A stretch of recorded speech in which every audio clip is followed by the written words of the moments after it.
1000 subscribers तो हर कोई easily gain कर लेता है, लेकिन असली दिक्कत आती है 4000 वॉच आवर कंप्लीट करने में, क्योंकि ये कंप्लीट किए बिना आपको यूट्यूब के सभी मोनेटाइजेशन फीचर नहीं मिलते हैं। ऑल्दो यूट्यूब ने अपने प्लेटफॉर्म पे क्रिएटर्स की जनसंख्या बढ़ाने के लिए और नए क्रिएटर्स को लालच देने के लिए नई यूट्यूब मोनेटाइजेशन पॉलिसी निकाली तो थी, जिसकी वजह से आपको 500 सब्सक्राइबर्स और 3000 वॉच आवर में सुपर चैट और मेंबरशिप जैसे फीचर मिल जाते हैं। लेकिन यूट्यूब पार्टनरशिप प्रोग्राम में ऐड होने के लिए आपको 1000 सब्सक्राइबर्स और 4000 वॉच आवर चाहिए ही चाहिए, या फिर अपने शॉर्ट्स पे 10 मिलियन व्यू चाहिए, वो भी 90 दिन के अंदर। अब ये शॉर्ट वाला क्राइटेरिया कंप्लीट करना लगभग इम्पॉसिबल के बराबर है, अंटिल आप कुछ ज्यादा ही यूनिक ना कर रहे हो। इसलिए हम 4000 वॉच आवर को कंप्लीट करने पे ही फोकस करेंगे। इस वीडियो में मैं आपको 5 ऐसी स्ट्रेटेजीज बताने वाला हूँ जिसको अगर आपने फॉलो कर लिया तो 4000 वॉच आवर आप सिर्फ 1 महीने के अंदर कंप्लीट कर सकते हो। अब आपको लग रहा होगा कि मैं फेंक रहा हूँ, क्योंकि आपको लगता है कि 4000 एक बहुत ही बड़ा नंबर है, बट रियलिटी ये है कि ये उतना बड़ा नंबर भी नहीं है जितना आप सोच रहे हैं, बल्कि आप लोगों की वॉच आवर को लेकर अप्रोच ही गलत है, जिसकी वजह से आप 1-2 साल हो जाने के बाद भी इस क्राइटेरिया को कंप्लीट नहीं कर पाते। आपको 4000 वॉच आवर के पीछे तो भागना ही नहीं है, बल्कि आपका असली टारगेट कुछ और होना चाहिए। और आपका असली टारगेट क्या है वो समझाने के लिए मुझे थोड़ी सी मैथ की हेल्प लेनी पड़ेगी। वॉच आवर हम लोगों को व्यूज से मिलते हैं, तो एक बार इसका हिसाब लगाते हैं। 4000 वॉच आवर को अगर हम मिनट में कन्वर्ट करें तो ये होते हैं 2,40,000 मिनट, और एक यूट्यूब वीडियो पे एवरेज व्यू ड्यूरेशन आराम से 2 मिनट की आ ही जाती है। तो अगर हम 2,40,000 को 2 से डिवाइड करें तो ये बनते हैं 1,20,000, और यही है आपका असली टारगेट, 1,20,000 व्यूज बस। और 120 के व्यूज तो तब जब आपको 2 मिनट का एवरेज व्यू ड्यूरेशन मिल रहा है, लेकिन अगर आपको अपनी वीडियोस पे 5 मिनट का एवरेज व्यू ड्यूरेशन मिल जाए तो आपको बस 48 के व्यूज लाने हैं, सीधा 60% कम। नाउ आई नो आपके दिमाग में चल रहा होगा कि ये 5 मिनट का एवरेज व्यू ड्यूरेशन कैसे निकलेगा, तो इसका बहुत ही सिंपल सा आंसर है, वीडियो की लेंथ को इंक्रीज करके। मुझे मेरी 10 से 12 मिनट वाली वीडियोस में सिर्फ 3 मिनट का एवरेज व्यू ड्यूरेशन मिलता है, वहीं जो मेरी वीडियोस 20 मिनट से ज्यादा की होती है उन पे मुझे एवरेज व्यू ड्यूरेशन मिलता है 4 से 5 मिनट तक का। ऑल्दो एवरेज व्यू ड्यूरेशन के इंक्रीज होने के पीछे कई सारे रीजंस होते हैं, जैसे कि वीडियो का टॉपिक, लेकिन एक फैक्टर जो कि मेजर रोल प्ले करता है आपकी एवरेज व्यू ड्यूरेशन में, वो है क्वालिटी कंटेंट। अब वीडियो में आगे बढ़ने से पहले मैं आपको बता दूं कि मैं पूरी वीडियो में टारगेट 48 के व्यूज ना लेके 120 के व्यूज लेके ही चलूंगा, और एवरेज व्यू ड्यूरेशन भी 5 मिनट की जगह 2 मिनट ही लेके चलूंगा, ताकि वीडियो हर तरह की नीश के क्रिएटर्स के लिए यूजफुल रहे। नाउ इससे पहले कि मैं आपको वो 5 स्ट्रेटेजीज बताऊं जिससे आप 120 के व्यूज गेन कर सकते हैं, उससे पहले मैं आपको कुछ इन्फॉर्मेशन इससे रिलेटेड भी दे देता हूं कि कैसे आप अपने एवरेज व्यू ड्यूरेशन को बढ़ा सकते हैं, ताकि आपको कम मेहनत करनी पड़े। जैसा कि मैंने कहा, एवरेज व्यू ड्यूरेशन बढ़ाने के लिए आपको चाहिए क्वालिटी कंटेंट, और क्वालिटी कंटेंट बनाने के लिए आपको सिर्फ 3 फैक्टर्स के ऊपर वर्क करना है, अच्छी स्क्रिप्ट, अच्छी एडिटिंग और अच्छी इन्फॉर्मेशन। लेकिन इन तीनों फैक्टर्स के अंदर सब फैक्टर्स हैं जो कि एक्चुअल में कंटेंट को अच्छा बनाती है। शुरू करते हैं सबसे पहले फैक्टर से, जो कि है स्क्रिप्ट। एक बार कोई बंदा आपके टाइटल और थंबनेल को देख के उस पर क्लिक कर दे, तो उसके बाद उस बंदे का दिमाग जो सबसे पहली चीज पकड़ेगा वो ये होगा कि क्रिएटर आखिरकार बोल क्या रहा है, और स्टार्टिंग के 15 सेकंड में जो आप बोलेंगे उसी के बेसिस पे वो बंदा डिसाइड कर लेगा कि आगे की वीडियो देखनी है या नहीं। ये स्टार्टिंग के 15 सेकंड को हम हुक बोलते हैं, और यही किसी भी वीडियो का सबसे इंपॉर्टेंट हिस्सा होता है। इसलिए बड़े यूट्यूबर्स भी स्टार्टिंग में हुक लिखने के लिए काफी दिन लगा देते हैं। वहीं आप लोग क्या करते हो? Hello friends, welcome back to my YouTube channel. ये सबसे वर्स्ट वे होता है किसी भी वीडियो को स्टार्ट करने का। लोगों का अटेंशन स्पैन काफी ज्यादा गिर चुका है, इसलिए आपको मेक श्योर करना है कि आप ऑडियंस के माइंडसेट के अकॉर्डिंग वर्क करो। लेकिन अब सवाल आता है कि एक अच्छा हुक या इंट्रो कैसे लिखे। तो अब आपका इंट्रो और आपका हुक काफी ज्यादा डिपेंड करता है आपकी नीश के ऊपर। फॉर एग्जाम्पल, कोई बंदा अगर टेक नीश में है, या फिर वो टिप्स एंड ट्रिक्स नीश में है, या फिर वो चैलेंज वीडियोस बनाता है, तो वो बहुत ही इजीली पे ऑफ कॉन्सेप्ट का यूज कर सकता है और 70% प्रॉमिस के साथ वो काम चला सकता है। इस कॉन्सेप्ट को मैंने अपनी पिछली वीडियो में काफी अच्छे से एक्सप्लेन किया है, लेकिन अगर आप लोगों ने उसे मिस कर दिया है तो मैं आपको एक बार दोबारा से रिकैप दे देता हूँ। इस कॉन्सेप्ट के अकॉर्डिंग आप स्टार्टिंग में कुछ इम्पॉसिबल से या कुछ बहुत ही अमेजिंग प्रॉमिस करते हो अपनी ऑडियंस से, और लेटर ऑन वीडियो में उसको पूरा करके दिखाते हो, लेकिन नॉट एग्जैक्टली जिस तरह आपने प्रॉमिस किया था, बल्कि थोड़े से लूप होल्स निकाल के। मिस्टर बीस्ट अपनी वीडियोस में इसी कॉन्सेप्ट का यूज करता है, इसलिए उसका एवरेज व्यू ड्यूरेशन काफी ज्यादा है। लेकिन ये कॉन्सेप्ट हर एक नीश में नहीं चल सकता, इसलिए एक एवरग्रीन एलिमेंट है जो कि आपके हुक को अल्टीमेटली बेटर बना देगा। वो एलिमेंट है क्यूरियोसिटी एंड रिलेटेबिलिटी। अगर आपका एजुकेशन चैनल है, या फिर व्लॉगिंग चैनल है, या फिर किसी और नीश का चैनल है, तो आपको बस वीडियो की स्टार्टिंग में एक रिलेटेबल बात बोल देनी है, लाइक क्या अभी एक नीट के स्टूडेंट है और आपके साथ भी स्कैम हुआ है। और जब आप एक रिलेटेबल बात बोल दे, उसके बाद आपको बताना है कि उनको वीडियो में आगे क्या देखने को मिलने वाला है। जैसे कि आज की वीडियो में मैं आपको बताने वाला हूँ कि कैसे भारत की सरकार की लापरवाही की वजह से 3 मिलियन बच्चों का भविष्य बदल गया। और ये करने के बाद आपको सीधा कहानी स्टार्ट नहीं कर देनी है, या फिर इन्फॉर्मेशन देना स्टार्ट नहीं करना है। जिस चीज के लिए लोगों ने आपकी वीडियो पे क्लिक किया है, मेक श्योर उस चीज को आप वीडियो के एंड पार्ट में प्रोवाइड करो। पूरी वीडियो के दौरान उसकी तरफ बढ़ते रहिए धीरे धीरे, लेकिन एक्चुअल इन्फॉर्मेशन एंड में प्रोवाइड करनी चाहिए। अगर आप ऐसा करते हैं तो स्टार्टिंग के 30 सेकंड में जो आपकी ऑडियंस फॉल होती है वो बहुत ही कम हो जाएगी, विच मींस ज्यादा लोग आपकी वीडियो ज्यादा देर तक देखेंगे, which will bring high average view duration. लेकिन सिर्फ हुक से काम नहीं चलने वाला है, पूरी स्क्रिप्ट ही अच्छी होनी चाहिए। और स्क्रिप्ट स्क्रिप्ट लिखने का एक तरीका होता है जो कि बहुत ही डिटेल में मैंने इस वीडियो के अंदर बता रखा है। तो मेक श्योर ये वीडियो कंप्लीट करने के बाद आप उस वीडियो को भी देख लीजिए ताकि आपकी मेहनत कम लगे। Now coming to the next element of quality content which is editing. Editing कितना ज्यादा रोल प्ले करती है वीडियो में ये मुझे आपको बताने की जरूरत नहीं है। मेरे खुद की वीडियोस पे आधे से ज्यादा ऑडियंस ऐसी है जो कि मेरी वीडियो से इन्फॉर्मेशन लेने नहीं आती बल्कि बस एडिटिंग देखने आती है। तो अगर आपकी वीडियो एडिटिंग अच्छी हुई तो लोग आपकी वीडियो ओपन करते ही भूल जाएंगे कि उन्हें कुछ और काम भी था और वो आपकी 20 मिनट की वीडियो खत्म होने तक वहीं बैठे रहेंगे। लोगों को अच्छा देखने की आदत हो गई है क्योंकि क्रिएटर्स की पॉपुलेशन इंक्रीज होने के कारण प्रोडक्शन क्वालिटी भी काफी ज्यादा इंक्रीज हुई है। अब हर नीश के अकॉर्डिंग एडिटिंग अलग स्टाइल की जाती है, लेकिन हर नीश में एक लेवल ऑफ एडिटिंग होती है जो सबको पसंद आती है। फॉर एग्जाम्पल ट्रैवल व्लॉग्स में सिनेमैटिक व्लॉग्स चलते हैं, कुकिंग व्लॉग्स में ASMR कुकिंग चलती है, एजुकेशन में 3D डॉक्यूमेंट्री स्टाइल चलता है लाइक मैग्नेट्स मीडिया, और सेल्फ इंप्रूवमेंट और फाइनेंस में मोशन ग्राफिक्स चलते हैं। आपको बस अपनी नीश की टॉप लेवल एडिटिंग पता करनी है और ट्राई करते रहना है कि आप उस लेवल की एडिटिंग को टच कर सके। अगर आप ये करने में सक्सेसफुल हुए तो आपके वॉच टाइम लाने का आधा काम तो यहीं से हो जाएगा। बट अगर आपकी स्क्रिप्ट अच्छी है, आपकी एडिटिंग भी अच्छी है, लेकिन आपकी इन्फॉर्मेशन ही अगर बेकार है तो समझ लीजिए आपने बिरयानी के बीच में इलायची डालने वाला काम कर दिया है। लोगों को ट्रस्टवर्दी इन्फॉर्मेशन या एंटरटेनमेंट तो चाहिए ही चाहिए, और ये तभी प्रोवाइड कर सकते हो जब आपको पता होगा कि ऑडियंस के पर्सपेक्टिव से कैसे सोचा जाता है। आप लोग हमेशा अपनी वीडियोस में वो बताते हो जो आपको पता है, लेकिन ऑडियंस कभी उस चीज के लिए आई ही नहीं होती है। ऑडियंस आई होती है वो जानने के लिए जो उनको नहीं पता है, और उनको क्या नहीं पता है ये आपको तब पता चलेगा जब आप कीवर्ड रिसर्चिंग करोगे, अपने कंटेंट के लिए मटेरियल इकट्ठा करोगे और मार्केट की थोड़ी सी नॉलेज रखोगे। सप्लाई उसी चीज की करो जिसकी डिमांड है। अगर आप स्टार्टिंग में ही ऐसे टॉपिक्स पे वीडियो बना रहे हो जो कि सर्च ही नहीं किए जा रहे या जिसको जानने में किसी का इंटरेस्ट ही नहीं है, तो आपका काम काफी ज्यादा स्लो हो जाएगा। बट अब क्वेश्चन आता है कि सही टॉपिक कैसे ढूंढे, उससे रिलेटेड इन्फॉर्मेशन कैसे निकाले और उसको सही तरह से स्क्रिप्ट में कैसे डाले। तो इन सब का आंसर मैंने how to become YouTuber playlist में दे रखा है। आपको मेक श्योर करना है कि आप उसे भी देख लें, क्योंकि इस वीडियो के अंदर इतनी सारी इन्फॉर्मेशन कवर कर पाना बहुत ही मुश्किल है। नाउ एक बार आपने अपने कंटेंट की क्वालिटी बढ़ा ली तो आपको सिर्फ 48 के व्यूज लाने हैं, जो कि खुद ही आ जाएंगे क्योंकि आपने मेहनत की होगी अपने कंटेंट में। बट आई एम अज्यूमिंग कि आप ऐसा नहीं कर पाओगे और कुछ गड़बड़ कर दोगे, लेकिन स्टिल डोंट वरी। अब मैं आपको वो 5 स्ट्रेटेजीज बताने वाला हूँ जिसको अगर आपने फॉलो कर लिया तो 4000 वॉच आवर कंप्लीट करने में आपको सिर्फ मुश्किल से 1 महीना लगेगा। और इन स्ट्रेटेजीज में सबसे पहली स्ट्रेटेजी है कैचिंग दी ट्रेंड।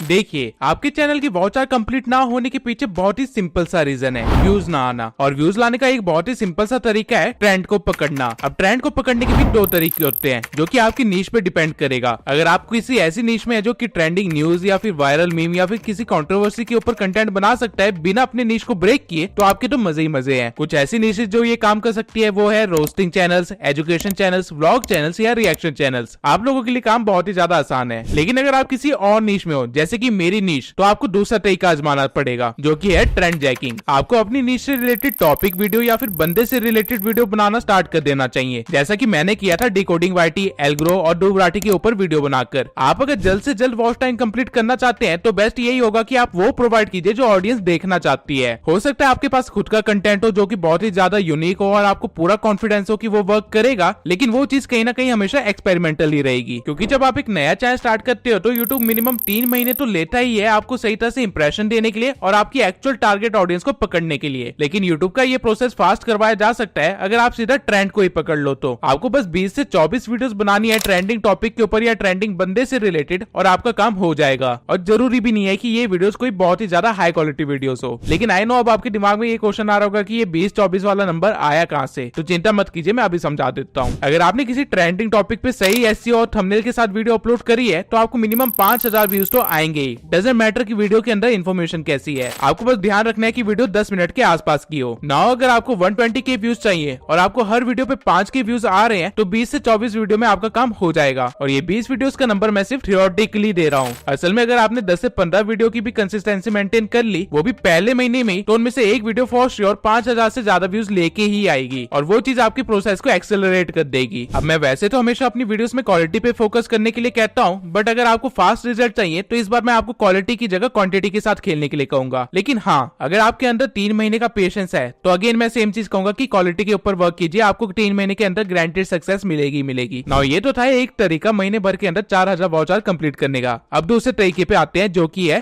प्लेलिस्ट। अब एक बार आप लोग मेरे चैनल के स्टैट्स देखिए। ये मेरी एक प्लेलिस्ट है जिसमें लगभग 9 वीडियोस है और लास्ट 28 डेज में मैंने सिर्फ एक ही वीडियो ऐड करी है इस प्लेलिस्ट के अंदर, लेकिन स्टिल इस प्लेलिस्ट के थ्रू मुझे 12,000 व्यूज आए हैं और 1,000 घंटे का वॉच आवर भी कंप्लीट हुआ है। और ये तब हुआ है जब मेरी प्लेलिस्ट में कोई भी चीज ऑर्डर वाइज नहीं लगी हुई है और मेरी हर एक वीडियो दूसरी वीडियो से लिंक्ड नहीं है। नाउ आप इमेजिन कीजिए अगर आप अपने कंटेंट से रिलेटेड एक प्लेलिस्ट बनाते हैं जहाँ प्रीवियस वीडियो की पार्ट्स आगे लाते जाते हैं और उनको एक ऑर्डर वे में सेट कर देते हैं और साथ ही जो आपने प्लेलिस्ट बनाई है वो लोगों की डिमांडेड प्लेलिस्ट है, तो क्या होगा? मैं बताता हूँ क्या होगा। अगर आप एक महीने के अंदर ही 10 वीडियो की प्लेलिस्ट बना लेते हैं जिसमें मान के चलते हैं कि आपको हर वीडियो पे 10,000 रिटर्निंग व्यूज आ रहे हैं, तो आपको एक महीने के अंदर 100 के व्यूज गेन हो जाएंगे, जिनका एवरेज व्यू ड्यूरेशन अगर हम 3 मिनट लेके चले तो आपके 5,000 वॉच आवर कंप्लीट हो चुके होंगे। अब क्वेश्चन आता है कि ये 10,000 रिटर्निंग व्यूज कैसे लाएं और साथ ही 3 मिनट का एवरेज व्यू ड्यूरेशन कैसे पाए? तो डरिए मत, मैं अभी बताता हूँ। आपको कोई एक चैलेंज फॉलो करना होगा, जैसे कि 75 डे चैलेंज या फिर मेकिंग 10 lakhs इन 1 month चैलेंज या फिर कुछ भी ऐसा। इससे होगा क्या कि आपकी पहली वीडियो की वायरल होने के चांसेस 50% बढ़ जाएंगे। लेकिन अगर ऐसा नहीं भी होता है तो जो भी लोग आपकी पहली वीडियो देखेंगे वो एक सफर में कनेक्ट हो जाएंगे आपके साथ। इस केस में आप क्वालिटी के साथ कॉम्प्रोमाइज नहीं कर सकते हैं, आपको अच्छी वैल्यू और अच्छी वीडियो क्वालिटी देनी ही पड़ेगी। नाउ जो भी लोग आपकी जर्नी में आपको देख रहे होंगे बहुत ज्यादा चांसेस है कि वो आपकी पूरी वीडियो देखा करेंगे। और अगर आपने स्क्रिप्टिंग और एडिटिंग भी ठीक रखी होगी तो आपको बहुत इजीली 3 मिनट का एवरेज व्यू ड्यूरेशन तो मिल ही जाएगा। डजंट मैटर कि आपकी नीश क्या है, आप इजीली कोई भी चैलेंज फॉलो कर सकते हैं। फॉर एग्जांपल अगर आप एक ट्रैवल ब्लॉगर है तो आप विजिटिंग 28 सिटीज इन 28 डेज कर सकते हैं। अगर फूड ब्लॉगर है तो ट्राइंग 28 रेस्टोरेंट्स इन 28 डेज कर सकते हैं। या फिर टेक नीश के अंदर है तो 28 कूल गैजेट्स इन 28 डेज कर सकते हैं। या फिर टिप्स एंड ट्रिक्स नीश में हो मेरी तरह तो कोई भी चीज के ऊपर प्लेलिस्ट बनाई जा सकती है, लाइक ग्रोइंग फ्रॉम 0 to 100 के इन 28 डेज या समथिंग लाइक दैट। आइडियाज की कमी नहीं है, अब तो आइडिया आपको चैट जीपीटी भी दे देगा। पॉइंट ये है कि अगर आप ट्रेंडिंग टॉपिक्स को पकड़ के न्यू व्यूज नहीं ला सकते हैं तो प्लेलिस्ट बना के रिटर्निंग व्यूज बढ़ा लीजिए। और इस तरह के चैलेंजेस की अच्छी बात ये होती है कि अगर आप इसमें फेल भी हुए तो आपका कुछ नहीं बिगड़ने वाला है, क्योंकि आपके पास खोने के लिए वैसे भी कुछ नहीं था, बल्कि आपके पास और कंटेंट के आइडिया मिल जाएंगे, जैसे कि what I did wrong in my 28 day challenge या what I learned in my 28 day challenge या फिर समथिंग लाइक दैट। और अगर आप में थोड़ी सी पेशेंस हुई तो मैं सजेस्ट करूंगा कि एटलीस्ट 3 महीने इस तरह के एक चैलेंज को कंटिन्यू रखना। स्टार्टिंग में भले ही व्यूज ना आए लेकिन आखिरी मंथ में एक मैजिक होगा और आपको सडन ग्रोथ दिखेगी। यूट्यूब का एल्गोरिदम कुछ इसी तरह वर्क करता है। अब आपने रिटर्निंग व्यूज लाना भी सीख लिया और यूनिक व्यूज को कैसे लाना है वो भी सीख लिया अपने वॉच आवर को बढ़ाने के लिए। लेकिन ये जो हमने अभी सीखा है ये काम बहुत ही ज्यादा आसान हो जाएगा अगर आपने अपने डाटा को पढ़ना सीख लिया तो। और वही हमारा तीसरा पॉइंट है, एनालिटिक्स। किसी भी सोशल मीडिया का सबसे बड़ा सच है डाटा, और जो डाटा कह रहा है उसे समझो और वही करो तो तुम्हारा काम खुद ब खुद सोशल मीडिया ही कर देगा। और यूट्यूब की ये बहुत ही अच्छी बात है कि वो आप लोगों को बहुत ही ज्यादा डाटा प्रोवाइड करता है। मैंने पहले भी कहा था और मैं दोबारा से रिपीट करूंगा, जो चीज सोशल मीडिया पे पहले वर्क कर चुकी है वो दोबारा वर्क जरूर करेगी। लेकिन अब आप कहोगे कि इस चीज का डाटा यूट्यूब कहाँ प्रोवाइड करता है, तो जवाब है प्रोवाइड करता है। आपको सबसे पहले अपने एनालिटिक्स में जाना है यूट्यूब स्टूडियो के, और फिर कंटेंट वाले टैब में जाके how viewers find your videos पे जाना है। यहाँ पे आपको यूट्यूब सर्च वाले आइकन पे आना है and you will get all the keywords on which your video and channel is ranking. अब जो कीवर्ड्स आपके चैनल के लिए पहले से वर्क कर रहे थे, अगर आप उन कीवर्ड्स के ऊपर और वीडियो बनाएंगे तो ऑब्वियसली वो वीडियोस चलेंगी और आपको और भी ज्यादा व्यूज मिलेंगे, क्योंकि लोग आपको ढूंढ ही उस कीवर्ड की वजह से पा रहे हैं। जैसे कि मेरे केस में आप देख सकते हैं, मेरे चैनल नेम के बाद यूट्यूब ऑटोमेशन और कैपकट वीडियो एडिटिंग की वजह से लोग मुझे ज्यादा ढूंढ पा रहे हैं। और जब भी मैंने इन टॉपिक्स के ऊपर वीडियो बनाई है तो आप खुद देख सकते हैं कि उन्होंने कितना अच्छा परफॉर्म किया है। आपके पास अगर पुराना चैनल है जिसपे थोड़ा सा कंटेंट डला हुआ है तो आपके पास ये डाटा भी होगा। और बाय चांस अगर आपका चैनल टोटली नया है तो आई विल प्रेफर कि आप ट्रेंड चेकिंग का ही इस्तेमाल करें। नाउ एनालिटिक्स में ये इकलौता फीचर नहीं है जो कि आपके काम का है, बल्कि यूट्यूब सर्च टैब के साइड में ही आपको सजेस्टेड वीडियो दिखेगी, जहाँ से ये पता चलता है कि आपकी वीडियो किस वीडियो के बाद सजेस्ट की जा रही है। अब मैक्सिमम वीडियोस तो वही होंगी जो कि आपने क्रिएट की है और उसी के बाद आपका कंटेंट सजेस्ट हो रहा होगा, लेकिन स्टिल उसके बीच में कहीं ना कहीं कुछ वीडियोस ऐसी भी होंगी जो आपने क्रिएट नहीं की है। आपको इसी तरह की वीडियोस ढूंढनी है। फॉर एग्जांपल मेरे डाटा में मैं वॉइस ओवर वाली वीडियो के बाद सजेस्ट हो रहा हूँ। इसका मतलब ये है कि अगर मैं वॉइस ओवर से रिलेटेड कुछ भी वीडियो बनाऊंगा तो उस पर अच्छे व्यूज आने के काफी ज्यादा चांसेस है। तो मुझे टॉपिक ढूंढने में ज्यादा मगजमारी नहीं करनी है, जो डाटा कह रहा है बस वही करना है और इंप्रेशन अपने आप आ जाएंगे। नाउ मैंने आपको डाटा के हिसाब से टॉपिक ढूंढना सिखा दिया, यूनिक व्यूअर्स को लाना सिखा दिया, रिटर्निंग व्यूअर्स को सस्टेन करना भी सिखा दिया। इसलिए अगली स्ट्रेटेजी पे बढ़ने से पहले मैं आपको एक कोट बताऊंगा, जो जितना दिखता है वो उतना बिकता है। हो सकता है आपके वीडियोस वगैरह सब अच्छे हो और आप कोई अच्छी सी स्ट्रेटेजी भी फॉलो कर रहे हो, लेकिन अगर आपको इंस्टेंट रिजल्ट चाहिए तो उस केस में आपको अगली स्ट्रेटेजी यूज करनी पड़ेगी, जो कि आपके व्यूज और वॉच टाइम को एकदम से बढ़ा देगी। ये स्ट्रेटेजी है कोलैबोरेशन। मिस्टर बीस्ट की पिछली 5 वीडियो में सिर्फ 100 मिलियन प्लस ही व्यूज आ रहे थे, लेकिन जैसे ही उन्होंने 50 यूट्यूबर्स को इंक्लूड करके वीडियो बनाई, बूम, सीधा 2 वीक्स के अंदर 200 मिलियन प्लस व्यूज, और एक महीने में ये वीडियो बड़े आराम से 300 मिलियन व्यूज भी क्रॉस कर देगी। लेकिन आपको अपना काम चलाने के लिए 50 यूट्यूबर्स नहीं चाहिए, एक भी चलेगा। आपको अपनी निश का कोई एक यूट्यूबर देखना है जो कि सेम लेवल पे हो या फिर आपसे थोड़ा अपर लेवल पे हो। अगर आप उनसे कोलैब कर पाए तो आपकी वीडियो पे बहुत सारे नए व्यूज आएंगे, आपको अच्छी खासी रीच मिलेगी और आपका वॉच आवर बहुत ही जल्दी कंप्लीट हो जाएगा। लेकिन अब सवाल आता है कि कोई भी बड़ा यूट्यूबर आपके साथ कोलैब क्यों करेगा? सिंपल सा रीजन है, तब जब आप उसका कुछ फायदा करवाओगे। और किसी भी बड़े यूट्यूबर को उसका फायदा दिखाने के लिए आपको सबसे पहला काम जो करना होगा वो होगा अपने चैनल को बेटर बनाना। अगर आपका चैनल बहुत ही ज्यादा नूब है या फिर अनऑप्टिमाइज है तो ऑब्वियसली कोई भी क्रिएटर आपके साथ कोलैब नहीं करेगा, क्योंकि इससे उसका ही नुकसान होने वाला है। लेकिन वहीं अगर आपने क्वालिटी कंटेंट बना रखा होगा और आपका चैनल अच्छे से ऑप्टिमाइज होगा और उसकी खुद की एक ब्रांड वैल्यू भी होगी, भले ही छोटे लेवल पे हो, तो ऑब्वियसली हर क्रिएटर आपके साथ कोलैब करना चाहेगा। अगर आप क्वालिटी कंटेंट बना रहे हैं तो उसके बाद आपको करना क्या है, आपको एक बड़े क्रिएटर को ढूंढ के उसे एक ऑफर देना है। ऑफर आप अपने अकॉर्डिंग कुछ भी बना सकते हैं, जैसे कि उसको अपनी कोलैब वीडियो की अर्निंग देना या फिर उसको कोई ऐसी सर्विस प्रोवाइड करना जो उसे चाहिए लेकिन मिल ना रही हो, जैसे कि थंबनेल या स्क्रिप्टिंग या रिसर्चिंग या कुछ भी। या फिर आप एक दूसरा मेथड यूज कर सकते हैं जो कि थोड़ा लंबा है लेकिन काफी ज्यादा इफेक्टिव है, रिलेशनशिप बिल्ड करना। अगर आप लोगों को दोस्त बनाते हैं तो उनसे काम करवाना बहुत ही ईजी हो जाता है, लेकिन इस चीज में थोड़ा टाइम लगता है और आपके पास नेटवर्किंग और कम्युनिकेशन स्किल्स अच्छी होनी चाहिए इस काम के लिए। अब ऑब्वियसली इस वीडियो के अंदर मैं आपको ये चीज तो नहीं सिखा सकता, ये तो आपको खुद ही डेवलप करनी पड़ेगी। बट मेक श्योर अगर आप कोलैबोरेशन कर रहे हैं तो आपको कुछ पॉइंट्स का ध्यान रखना है। कोलैब किसी अपनी नीश वाले बंदे से ही करना जिसके व्यूज या सब्सक्राइबर्स आपसे 3x हो, बस। ऐसा ना हो कि आपके 1000 सब्सक्राइबर्स ही और आप सीधा 100K वाले के पास पहुंच गए कोलैब के लिए पूछने के लिए। वो कभी भी इंटरेस्टेड नहीं होगा आपके ऑफर में अंटिल आप उसको कुछ बहुत ही ज्यादा यूनिक ना प्रोवाइड कर रहे हो। सेकंड पॉइंट इज, कोलैब आपको ऐसा नहीं करना है कि दोनों लोग मिलकर एक वीडियो बना लेते हैं, ये कोई इंस्टाग्राम नहीं है। अगर आप चाहते हैं कि कोलैब दोनों क्रिएटर्स को इक्वली फायदा दे तो एक वीडियो को 2 पार्ट्स में बनाओ और दोनों पार्ट्स को अलग अलग चैनल पे डाल दो, और वीडियो के स्टार्टिंग में और एंडिंग में मेंशन कर दो कि इसका पहला पार्ट दूसरे चैनल पे है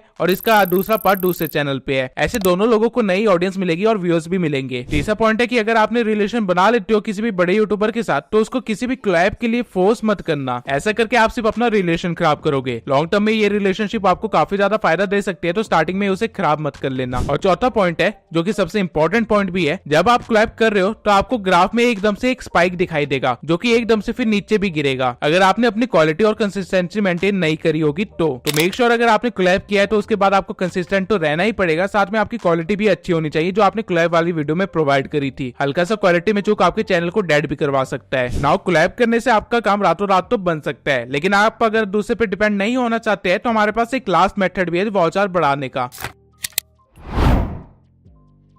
give away. Grid is the biggest motivation. लोग आपकी वीडियोस नॉलेज के लिए देखे ना देखे, लेकिन अगर आपने वीडियो में कह दिया कि पूरी वीडियो देखने पे ईयरफोन मिलेंगे या फिर कुछ रिवॉर्ड मिलेगा तो आपकी ऑडियंस उस वीडियो को पूरा देखेगी ही देखेगी। एंड कैन यू इमेजिन आपका एवरेज व्यू ड्यूरेशन इससे कितना ज्यादा बढ़ जाएगा। मैंने इस वीडियो में एक माइक गिव अवे करने का प्रॉमिस किया था एंड आप देख सकते हैं कि इसका एवरेज व्यू ड्यूरेशन नॉर्मल से कितना ज्यादा है। इस ट्रिक को आप भी इस्तेमाल कर सकते हो वॉच टाइम को बढ़ाने के लिए, बट मेक श्योर ये आप ज्यादा ना करें क्योंकि ये चैनल को डेड भी करवा सकता है। और फेक गिव अवे करने की तो सोचना भी मत। छोटे से मुनाफे के लिए आप अपनी रिस्पेक्ट खो बैठोगे मार्केट के अंदर। अगर आप कोई भी प्लेलिस्ट सीरीज बनाते हैं और उस सीरीज की हर एक वीडियो में गिव अवे का प्रॉमिस करते हैं तो वो सीरीज आपको काफी ज्यादा सब्सक्राइबर्स और वॉच टाइम देगी, इतना कि एक महीने के अंदर आप आराम से 4000 वॉच आवर कंप्लीट कर लोगे। लेकिन मेक श्योर अगर आप इस स्ट्रेटेजी का इस्तेमाल करते हो तो कभी भी लास्ट में गिव अवे अनाउंस मत करना, हमेशा वीडियो के बीच में या एंड होने से 2 मिनट पहले अनाउंस करना, वो भी एकदम से। इस तरह लोग आपकी वीडियो को स्किप करके सीधा गिव अवे वाले पार्ट पे नहीं जाएंगे और उनको पूरी वीडियो देखनी पड़ेगी। अब ये थी वो 5 स्ट्रेटेजी जिनको फॉलो करके आप महीने भर के अंदर 4000 वॉच आवर बड़े आराम से कंप्लीट कर सकते हो। लेकिन वीडियो को एंड करने से पहले मैं आपको कुछ वार्निंग्स और सजेशन देना चाहता हूँ। स्टार्टिंग की जो 3 स्ट्रेटेजीज थी वो कहीं ना कहीं ऑर्गेनिक ग्रोथ स्ट्रेटेजीज थी जिसको फॉलो करके आप कभी भी नुकसान में नहीं जा सकते। आज नहीं तो कल आपको फायदा होगा ही होगा अगर आपने स्टार्टिंग की 3 स्ट्रेटेजीज को फॉलो किया। अगर एक महीने में वॉच आवर कंप्लीट नहीं भी होता है तो भी अगर आप कंसिस्टेंट रहे तो 3 महीने के अंदर आपका चैनल रॉकेट की तरह ग्रो करेगा। और मैं बार बार आप लोगों को 1 महीने की जगह 3 महीने पे फोकस करने के लिए इसलिए कह रहा हूँ क्योंकि मैंने अपने पर्सनल एक्सपीरियंस से देखा है कि यूट्यूब आपकी वीडियो को सही इंप्रेशन देने के लिए मिनिमम 3 महीने लेता ही लेता है, अंटिल आप बहुत ज्यादा फ्रीक्वेंटली अपलोड ना कर रहे हो। तो इस चीज को इवन टेस्ट करने के लिए मैंने एक बार एक एक्सपेरिमेंट भी किया था। मैंने एक नया चैनल बनाया था और उसके ऊपर एक बहुत ही अच्छी सी वीडियो अपलोड कर दी थी जो कि उस टाइम पे ट्रेंडिंग भी थी, लेकिन वो वीडियो नहीं चली, उस पर कुछ भी व्यूज नहीं आए और फिर मैंने उस चैनल पे कुछ भी नहीं किया। इवन मैं तो भूल ही गया था कि मेरे पास वो चैनल है भी। लेकिन 3 महीने बाद मुझे एकदम से काफी सारे नोटिफिकेशन आने लग गए थे और जब मैंने उन नोटिफिकेशन को देखा तो मुझे पता चला कि उस वीडियो ने 5000 व्यूज से भी ज्यादा ज्यादा गेन कर लिए थे। अगर आप 3 महीने कंसिस्टेंटली क्वालिटी कंटेंट अपलोड करते हैं तो आपको ग्रो होने से तो कोई नहीं रोक सकता। बट अगर आप 3-4 महीने से पहले ही गिव अप कर देते हो तो आपको कभी नहीं पता चल पाएगा कि उस चैनल से आप कितना कुछ अचीव कर सकते थे। इसके सिवाय मैंने जो लास्ट की 2 ट्रिक्स बताई है वो सिर्फ तभी इस्तेमाल करना अगर आप में कॉन्फिडेंस है कि आपका कंटेंट बहुत ही अच्छा है और आप अपनी ऑडियंस को रिटेन कर पाओगे। अगर ऐसा नहीं है तो जो लोग सिर्फ कोलैब की वजह से या गिव अवे की वजह से आपके चैनल पे आए हैं वो आज नहीं तो कल आपको छोड़ के चले जाएंगे, जिससे आपके चैनल का ग्राफ कुछ ऐसा बन जाएगा और आपका चैनल कहीं ना कहीं डेड हो जाएगा और उसे वापस से नॉर्मल करने में काफी मेहनत लग जाएगी। यही कुछ वार्निंग्स और सजेशन थे जो मैं आपको देना चाहता हूँ। बेस्ट यही होगा कि आप 1 महीने के अंदर सब कुछ करने की बजाय 3 महीने का टारगेट लेके चले और उसके अकॉर्डिंग वर्क करे। ना हो सकता है कि आपकी वीडियोस अच्छी हो और उस पर स्टिल व्यूज और इंप्रेशंस ना आ रहे हो, तो इसके पीछे का रीजन आपकी वीडियो डालने का तरीका भी हो सकता है। तो अगर आपको व्यूज नहीं खोने हैं तो इस वीडियो को जरूर देखना। इस वीडियो में मैंने बताया कि कैसे आप सही तरह से वीडियो अपलोड करके और भी ज्यादा टॉप पे रैंक कर सकते हो और भी ज्यादा व्यूज गेन कर सकते हो।